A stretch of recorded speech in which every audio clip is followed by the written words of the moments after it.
சவால், வாழ்க்கைக்கான சவால். ஒரு பொண்ணு எப்படி சமாளிச்சா? பண்ணையார் ஒருத்தருங்க, வயசானவர், 70 வயதை கடந்தவர். விவசாயி ஒருத்தருக்கு நிறைய கடன் கொடுத்துக்கிட்டு இருந்தாராம்.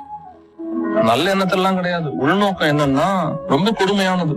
வயசான பண்ணையாருக்கு விவசாயியோட அழகான இளம் பெண், 20 வயசு தான் அவளுக்கு, 70க்கும் 20க்கும் முடிச்சு பொண்ணுங்கிற காரணத்தினால அந்த விவசாயிக்கு எக்கச்சக்க பணத்தை கொடுத்தாராம். திருப்பி கட்ட முடியாதுன்னு தெரியும். ஒரு காலகட்டத்துல இந்த விவசாயிட்ட போய் அடிச்சு உடிச்சு, பணம் கட்ட மாட்டாலுமே சரி விட்டு தொலை, உன் பொண்ணையாவது கொடு, நான் கல்யாணம் பண்ணிக்கிறேன், எனக்கும் மனைவி இறந்து போயிட்டா. நல்ல விதமா கேட்டாராம், நச்சரித்தாராம், எல்லா விஷயமும் செஞ்சு பார்த்தாராம். விவசாயி தர மறுத்தார். வேற வழியே இல்லாம விவசாயியும் பண்ணையார் கூட சேர்ந்துகிட்டு, அம்மா கழுத்த நீட்டர் லட்ச லட்சமா வாங்கியிருக்கேன்னு இந்த பொண்ணு தீவிரமாக எதிர்த்தாலாம், மறுத்தாலாம். ஊர் பெரியவங்க முன்னாடி இந்த பிரச்சனை வந்துச்சு. பண்ணையார் சொல்லிட்டாராம், ஏப்பா எதா இருந்தாலும் நான் சாமிகிட்டே விட்டுறேன், சாமிகிட்ட போவோம், சீட்டு குலுக்கி போடுவோம். ஒரு சீட்ல திருமணம் செய்து கொள்ளு இருக்கட்டும், இன்னொரு சீட்ல திருமணம் செய்து கொள்ள வேண்டாம்னு இருக்கட்டும், அந்த பொண்ணை சீட்டு எடுக்கட்டும்பா. நல்லவர் மாதிரி நடிச்சாராங்க. 2 சீட் எழுதி போடுவோம், எதை எடுத்தாலும் நான் ஒத்துக்கிறேன் போயிட்டாராம். பணமும் வேணாட்டாராம்.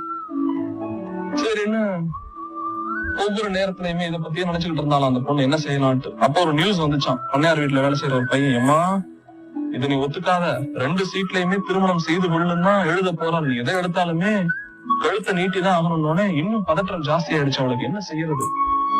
அழல, ஆர்ப்பாட்டம் பண்ணல, பண்ணையார காட்டி கொடுக்கல. நேரா கோவில் முன்னாடி ஊரே திரண்டு இருந்துச்சான். சீட்டை குலுக்கி பண்ணையார் போட்டாராம். 2 சீட்லயும் என்ன எழுதணும்? திருமணம் செய்து கொள்ளுன்னு தான் எழுதியிருக்கும். என்ன செஞ்சுட்டாலும் அந்த பொண்ணை எடுக்கட்டும்ங்கிறது தான் அந்த பண்ணையார செஞ்ச மிகப்பெரிய தப்பு. ஒரு சீட் எடுத்து டபக்குன்னு வாயில போட்டு மென்னு சாப்பிட்டாலாம். ஊரே கேள்வி கேட்கிறான், ஐயோ என்னமா சாப்பிட்டா, அது என்ன எழுதி இருந்துச்சு? ஆனா இதுல என்னங்க கஷ்டம்? அந்த பொண்ணு சொன்னாலாம் சிரிச்சுக்கிட்டே, எதிர் சீட்டு என்னன்னு பாருங்க, அதுல என்ன எழுதி இருக்கோ அதுக்கு ஆப்போசிட்டா தானே நான் அந்த சீட்டை விழுங்கி இருப்பேன், சோ அதையே தீர்ப்பா வச்சுக்கணும்னே பண்ணையாருக்கு கதி கலங்கி போயிடுச்சு.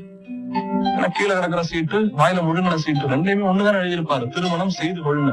எடுத்து படிச்சாங்களாம் பெரிய மக்கள். திருமணம் செய்து கொள்ளு இருக்கு, சோ விழுங்கினது திருமணம் செய்து கொள்ள வேண்டாங்கிற சீட்டு தான் விழுங்கி இருக்கா.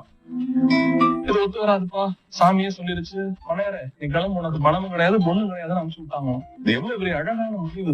சவாலை சந்திக்கணும் முடிவு செஞ்சுட்டா எங்க இருந்து வேணா யோசனை வருமாங்க. அதற்கான மிகப்பெரிய உதாரணம்